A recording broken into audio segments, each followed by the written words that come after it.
വിശുദ്ധ അൽഫോൺസാമയുടെ കബറിടവും അതിന് തമ്മിലുള്ള മ്യൂസിയമാണ് കാണുന്നത്. അൽഫോൺസാമ മരിക്കുന്നതിന് തൊട്ട് മുമ്പ് വരെ താമസിക്കുന്ന വീടാണ്. അതുവരെ ഉപയോഗിച്ചിരുന്ന സാധനങ്ങളൊക്കെ ഇവിടെ നമുക്ക് പുരാവസ്തുവായിട്ട് വെച്ചിട്ടുണ്ട്, കാണാൻ വേണ്ടി പ്രദർശന വസ്തുക്കളായിട്ട് വെച്ചിട്ടുണ്ട്. നമുക്ക് വീഡിയോ എടുക്കാൻ കാണുമ്പോൾ നമുക്ക് തോന്നത്തില്ല. പിന്നെ അത്യാവശ്യം കുറച്ച് ഫോട്ടോസ് മാത്രം ജസ്റ്റ് ചെയ്തേ ഉള്ളൂ. അമ്മയുടെ കുറേ പുരാവസ്തുക്കൾ, അമ്മയെ അന്ന് വരെ കല്ലറയിൽ അടക്കിയിരുന്ന സ്റ്റീൽ പെട്ടികളും കാര്യങ്ങളൊക്കെ ഉണ്ട്.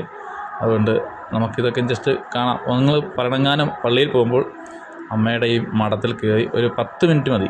10 മിനിറ്റ് അല്ല, മണിക്കൂറോളം നിൽക്കും കേട്ടോ. ഒരുപാട് കാര്യങ്ങളുണ്ട്. മാതാവിൻ്റെ അവിടുത്തെ കാര്യങ്ങളൊക്കെ വെച്ചിട്ടുണ്ട്.